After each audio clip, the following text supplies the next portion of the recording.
So if you find this sleep story helpful or interesting, then give it a thumbs up, leave any comments that you've got below, and if you aren't already, subscribe to the channel and click the bell icon so you can receive notifications of when future sleep stories go live. I have dozens and dozens of stories already on my channel that you can go and search. I also release new stories every single week, so I hope you enjoy this story. So as you listen to me, just allow your eyes to close, and with your eyes closed you can begin to drift comfortably asleep. And as you drift comfortably asleep, I don't know whether you'll fall asleep faster with the sound of my voice, the words I use, or perhaps the spaces between my words. And as you fall asleep, I'm just going to tell you a story.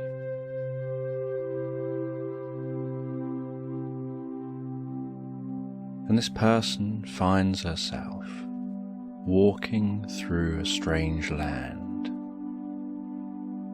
and she gazes out over that land as she's walking along, and she can see floating land in the sky.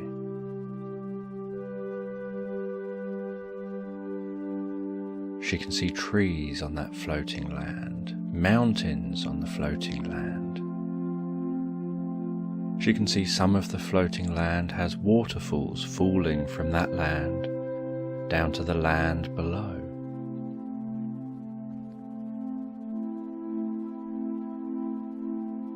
She can notice that that floating land appears to be tethered to other floating lands, almost like a matrix of floating lands in the sky, with huge tethers between each bit of land. And then there are points where there are tethers down to the ground.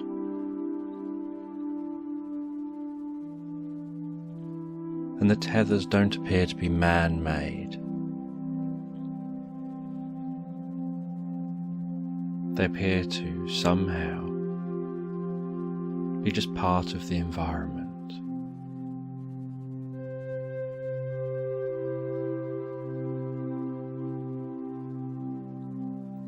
And she'd heard that in this land there was special magnetic rock, and that there were areas where the magnetic rock would repel itself from the opposing magnetic force of other rock. And so these floating areas were floating on a cushion of magnetism.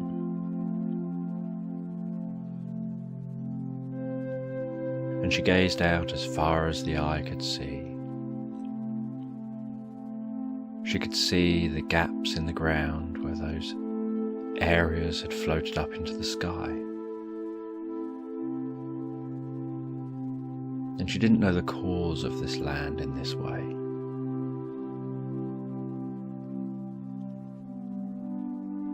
And she could see lakes and the way the sun glistened on the surface of the lakes. She could see vast forests of tall trees with the occasional even taller tree poking out the top.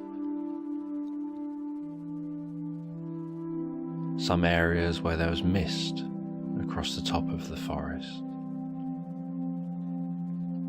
She could notice the colour of the sky, clouds, birds flying high. And she gazed out across this land, and she'd never been here before.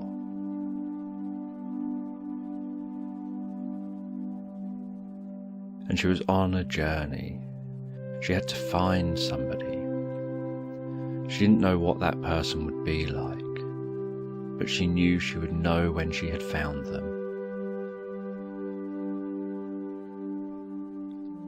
So she walked down the hillside, walked down into the forest,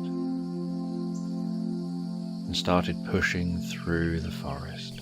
She could hear the sounds in the forest, different animals, sounds of birds, sounds of each footstep she took as she pushed on through the forest. And while she pushed through the forest, she wondered who this person would be. She was just told to head west. She wasn't told how far or when she would meet that person. She just knew that she would recognize them and know that she's found them.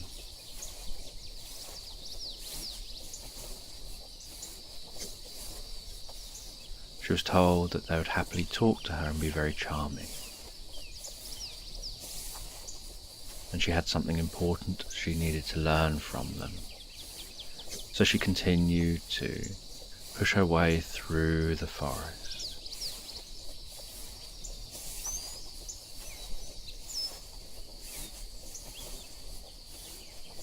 And as she pushed through the forest, she wondered about how she was making sure she could stay heading west. She found that so much easier when she was out in a clearing where she could see the sky and be aware of her surroundings.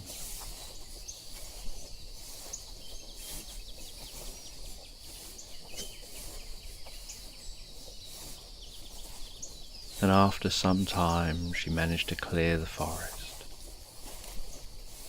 and reach a lake.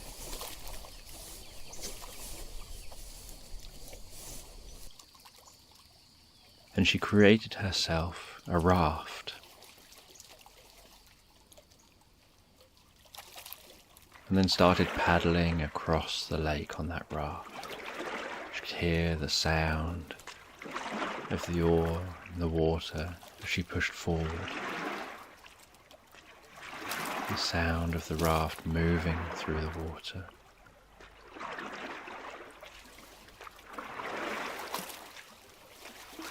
She could smell the fresh water air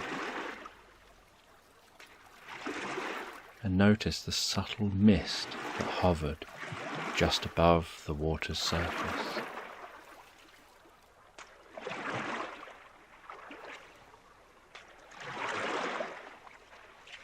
And so she rowed across that lake.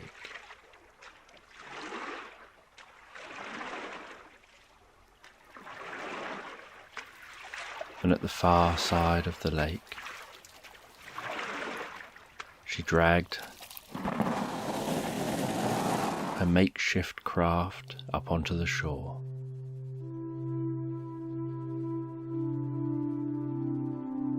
Covered it over with some giant leaves in case she needed it and didn't want anyone to take it, and then carried on her journey west.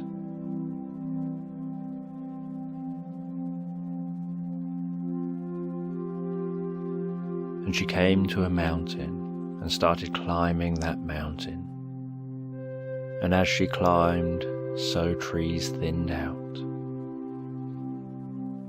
until eventually she was above the trees, and she continued climbing, and then she reached some snowy area, and she continued climbing higher and higher.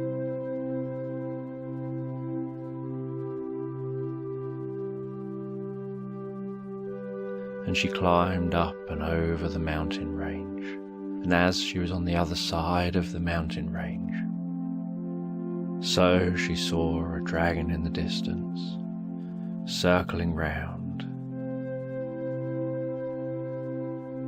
above some forest. And looking around, she saw a bird of prey in another direction. Flocks of birds flying in formations. Sometimes birds launching themselves from the forest before landing elsewhere.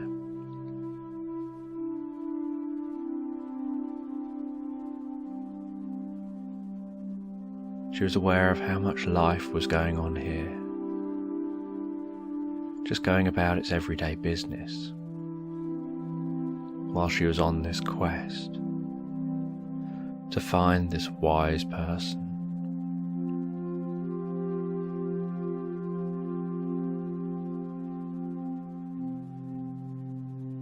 She started down the mountain and found it much easier going down the mountain than going up.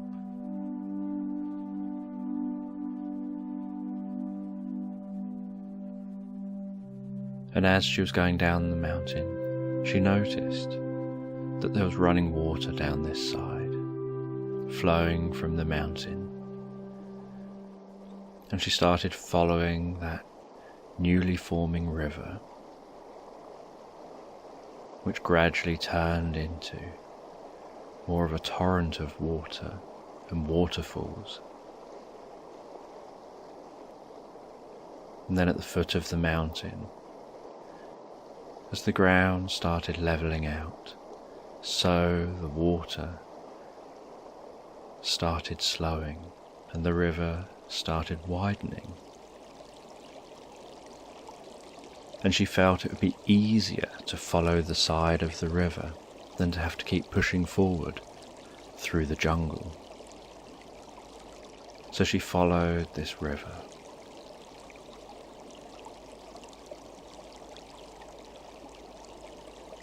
And after some time following this river, she saw an ornate bridge, and either side of that bridge was a road.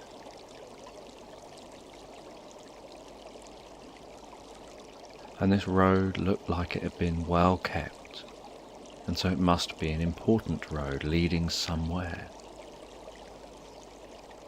So she went to that bridge.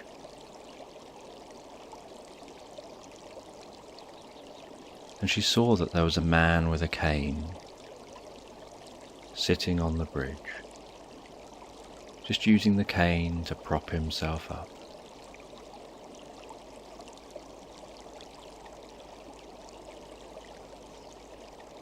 And she greeted herself to him,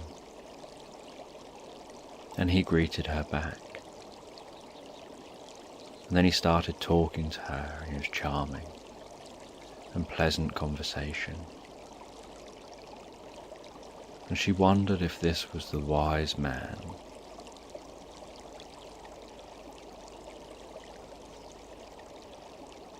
She said that she was on a mission. She had to find something of importance, but she didn't know what. But she was told that the wise man would know, and to just head west until you find him. And he said he'd been sat here waiting to be found. And she asked, "What do you mean you've been sat here waiting to be found? Are you lost?" And he said that he's in exactly the right place for this moment.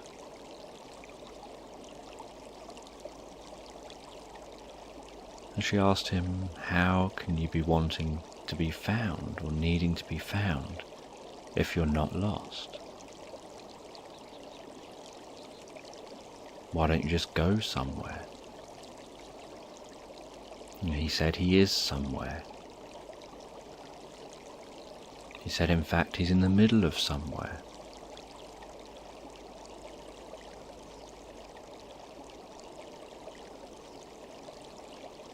And he'd rather be somewhere than nowhere.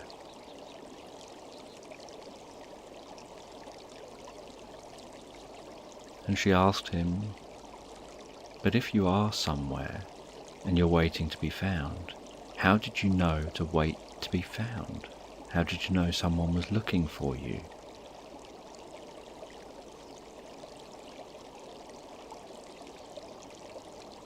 And he said, "Somebody is always looking, and nobody finds anyone."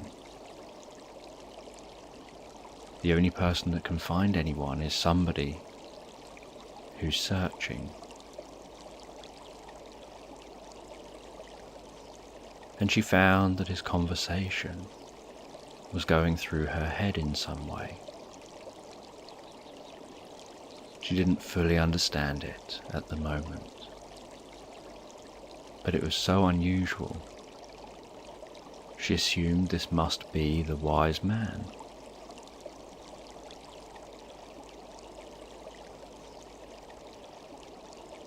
He then said to her, "Time stands still for no man." And she thought that was an unusual thing to say. Of course time doesn't stand still.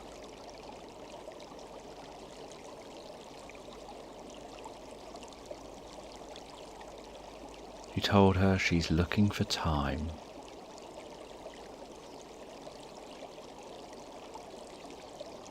And when she's found the time, she will have found what she's really searching for.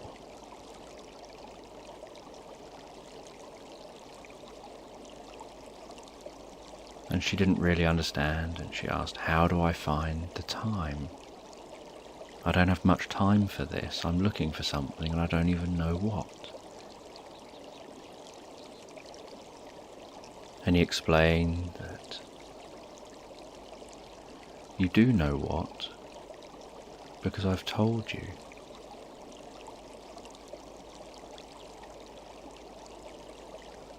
You just have to take the time. And you need to discover it for yourself.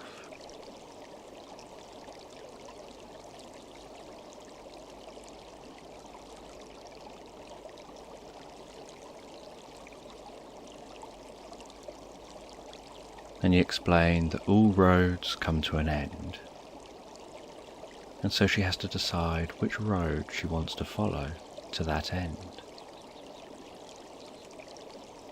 And she asked, "But one road is probably the wrong road, and the other road is probably right. How do I know which road to choose?"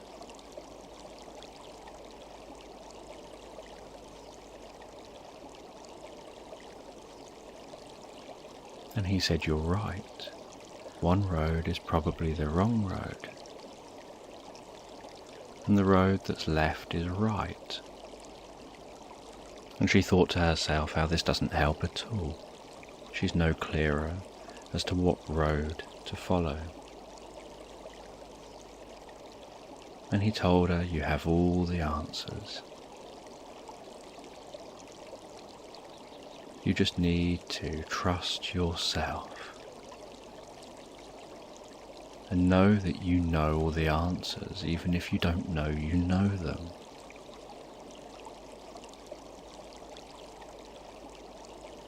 And she thought to herself, this man is no help. She thought to herself that she's just going to wander down one of the roads, and when she meets someone else, she'll ask them. Maybe they can speak more sense. Maybe this isn't the wise person really. So she got up and left. And as she followed the left road, she started thinking about the interaction, started trying to process what he might have meant.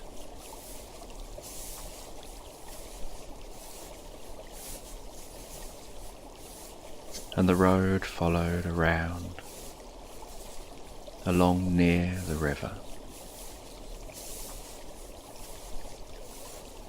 And as she followed that road, she allowed herself to get lost in thought.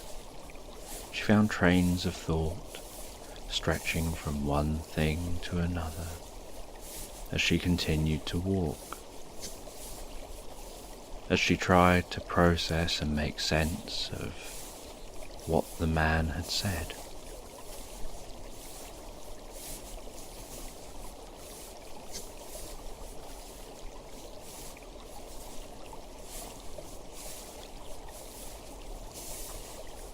And as she followed that road, she could see across the river to the other road. And she could see that both roads looked like they were going the same way, just both on different sides.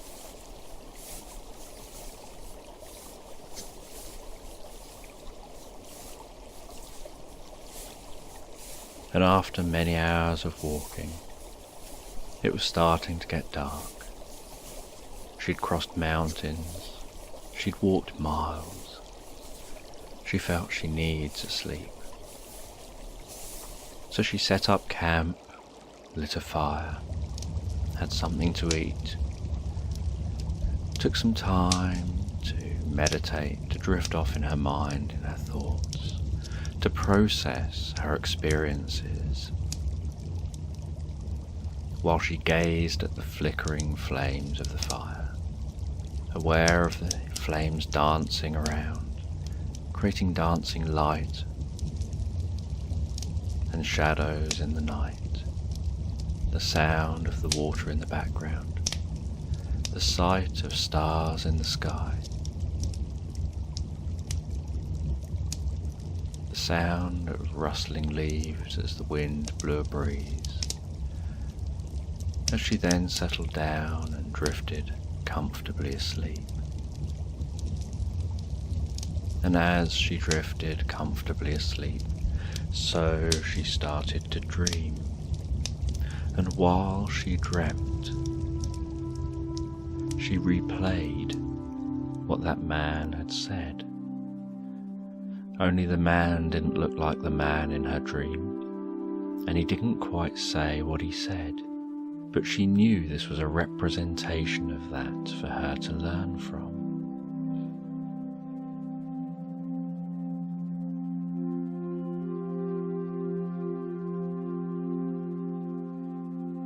And she imagined herself picking up a mirror, a handheld mirror, and holding it out in front of her, and looking at herself in that mirror, and then suddenly being propelled faster and faster through space, getting faster and faster and faster,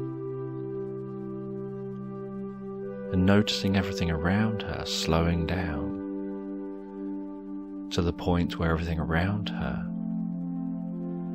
almost grinds to a halt, where it's going so slow it's almost imperceptible. And she looks to the left and she looks to the right and she looks up and looks down. She looks around her and notices how everything is almost ground to a halt. And she looks forward again and notices that she can see her head turning in the mirror. And everything in the mirror is happening in real time. And yet everything around her has slowed right down.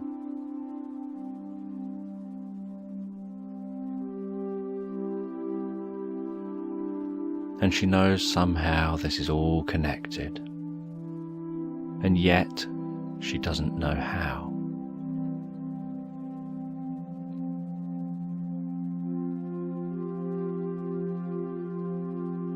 And she has this feeling like the sun's rising, feeling of warmth on her face, and she gradually opens her eyes, holding on to this dream.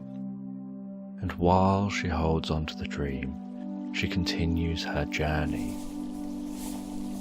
And as she continues her journey, she notices that the road on the other side of the river suddenly comes to an abrupt halt as it drops steeply into a gap left by one of the floating islands in the sky.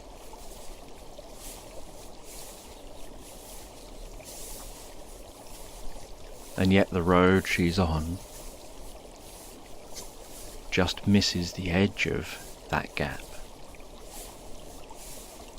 She notices how that river abruptly becomes a waterfall, pouring down into that gap.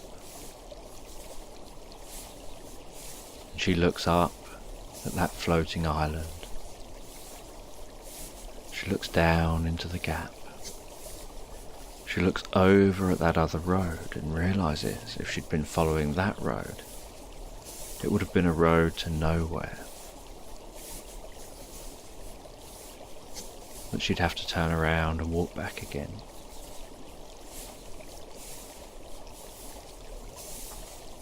And if she'd just followed the river, she'd have to have tried to steer to the shore before the river turned into that waterfall. And she continued walking along the road, looking down into the gap, looking up at the island, walking around that gap until she'd passed the gap and carried on walking.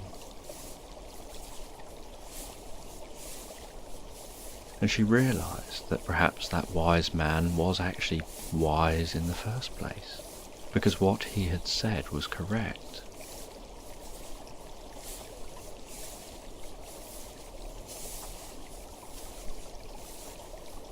He had said the path that's left is right.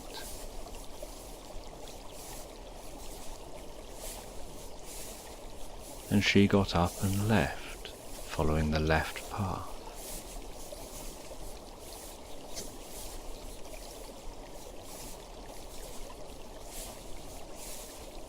And she did it without any thought at all. She just decided to get up and decided to just walk along that path. She didn't realize that she'd just done as he had said. It just happened instinctively and automatically.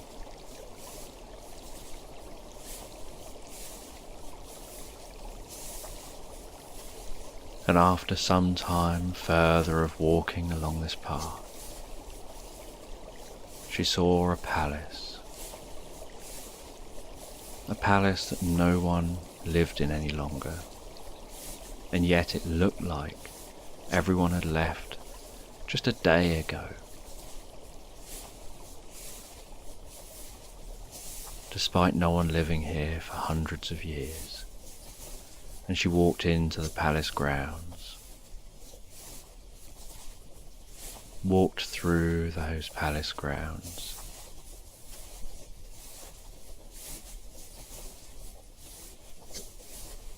past perfectly kept grounds of plants, flowers, shrubs,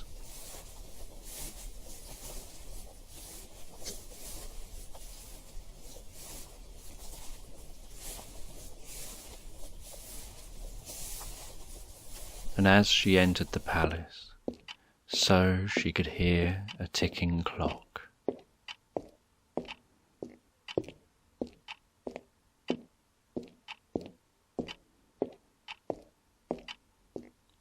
And she walked instinctively towards the sound of that ticking clock. Somehow she felt that was what she was after, that she needed to find that ticking clock.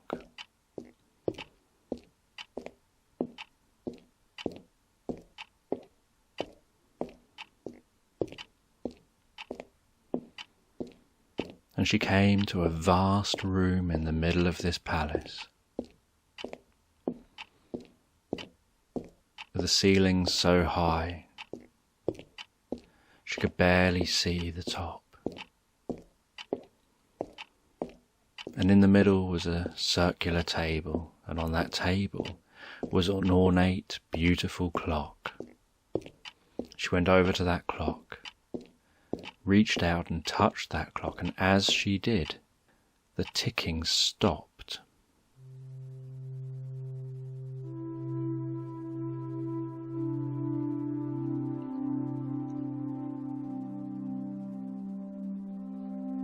And as the ticking stopped, so she suddenly realized, time may not stand still for any man,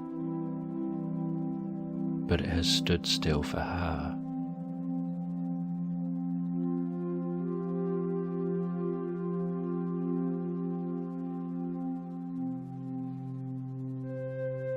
And then she touches the hands, and she slowly with her finger winds those hands back.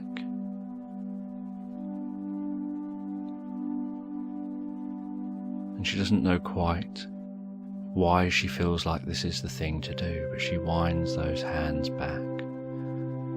And as she does, she notices life coming back to the castle, to this palace. She notices people appearing almost out of thin air.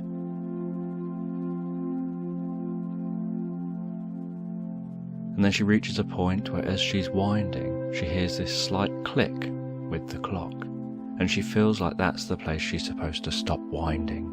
So she stops winding, moves her finger, hears the clock chime, and as the clock chimes, so all these people start milling around and moving as if life has returned to this palace. And someone suddenly startled to see this woman they didn't see a moment earlier stood at the clock. And she knew with this that she'd undone a curse that was brought upon her own land that she'd travelled from.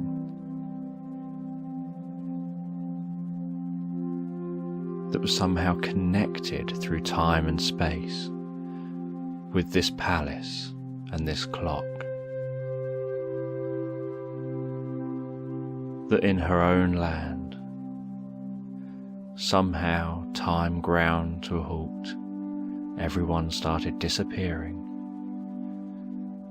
as if they no longer existed.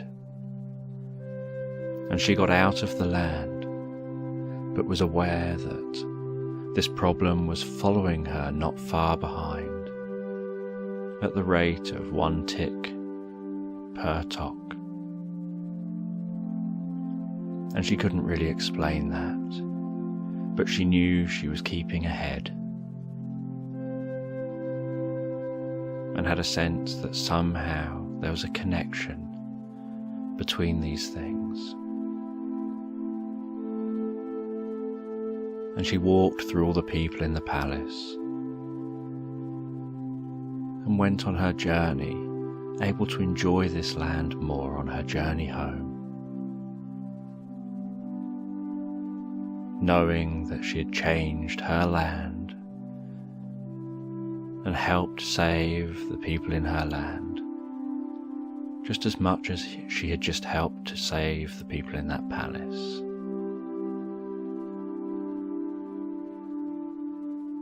And when she eventually reached back to her land, she was gratefully received. She saw her loved ones, saw how happy she'd made everyone. And people had a vague sense that something had happened, and that now they were back. And she looked forward to just going home after a long journey, relaxing down and falling asleep.